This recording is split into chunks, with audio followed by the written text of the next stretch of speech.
Hi, I'm Carl Azus, and Fridays are awesome. Last time I'll say that on air for the 2015-2016 school year. Our daily show will pick back up again on Monday, August 15th. All right, let's get to today's current events. First up, this morning, the southern and central parts of Texas were under a flash flood watch. May was the wettest month in the U.S. state's history, but June hasn't brought any relief so far.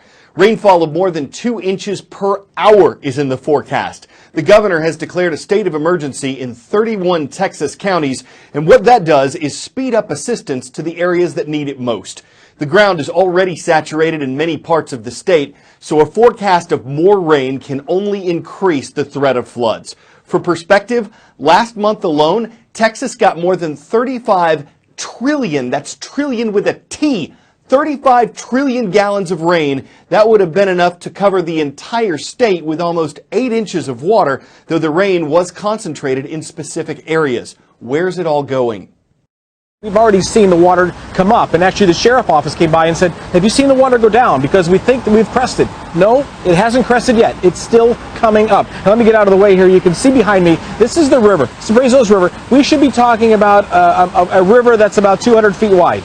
It is well over a mile to the other side. This is not a boat ramp. This is an exit ramp from the turnaround to go under the bridge and back up onto the highway the other direction. People won't be driving on this for quite some time.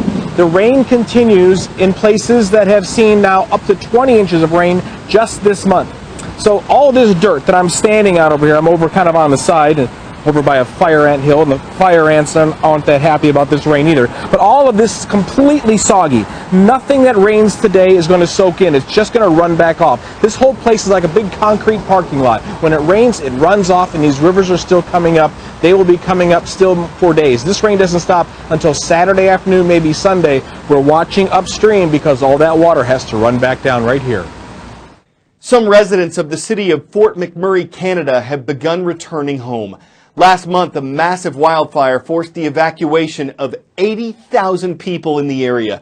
Thousands of firefighters are still trying to get a handle on it, though the blaze is no longer a threat to Fort McMurray.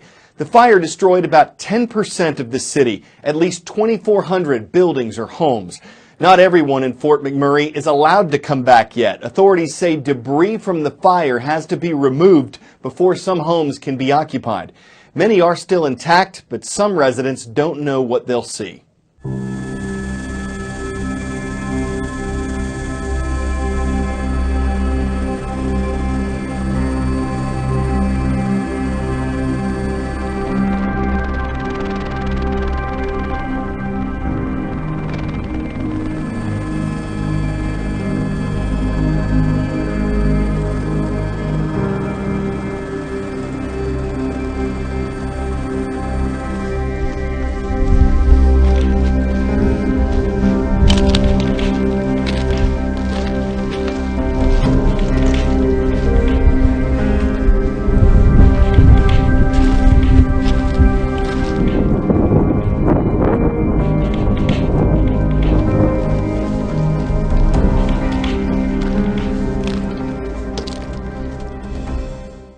From Canada, we're moving across the Atlantic to Switzerland, where the longest, deepest tunnel in the world is now open.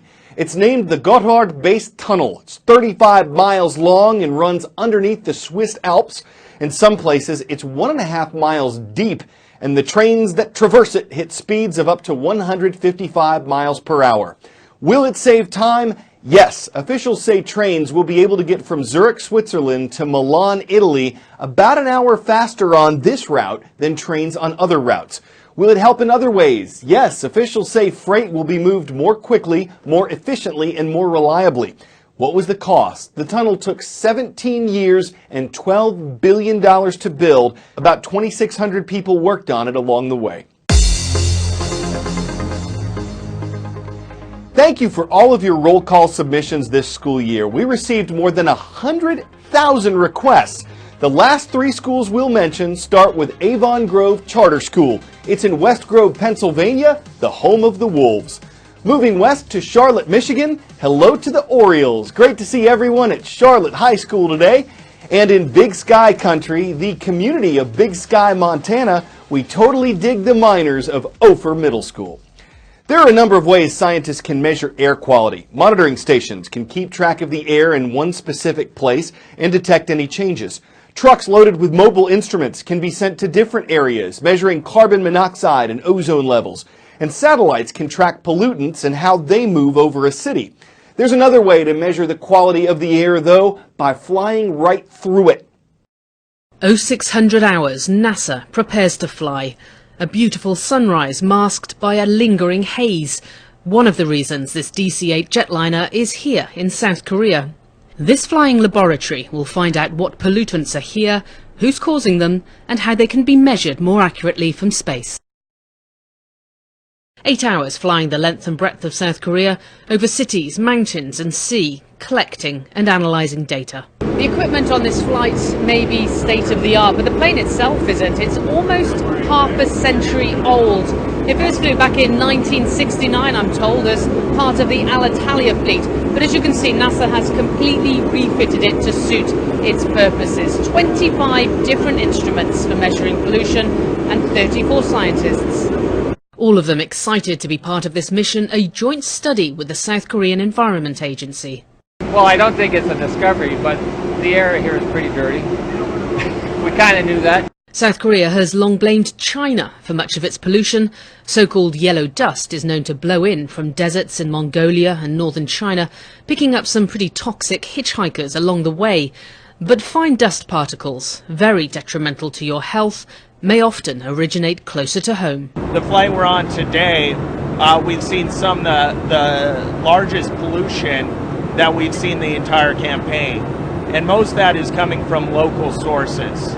To capture some of this data, the plane has to fly low, involving skillful flying from former Air Force pilots and some deft negotiating with air traffic controllers, and a fair dose of turbulence.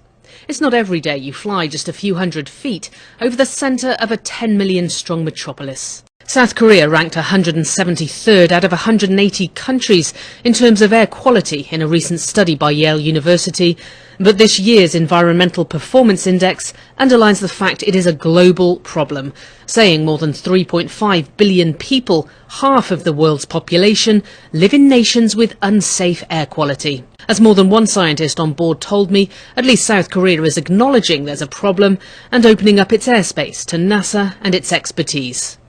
Paula Hancock, CNN, on board NASA's DC-8 research jet over South Korea.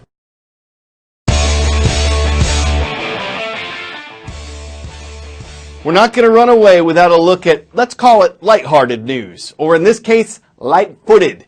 Check it out, y'all, a moose on the loose. This happened in Watertown, Massachusetts earlier this week. Not too common a sight in the neighborhood. The wayward mammal didn't really hurt anyone or cause any mischief, though it did lead police on a 45-minute chase. Eventually, it moosied over into the woods.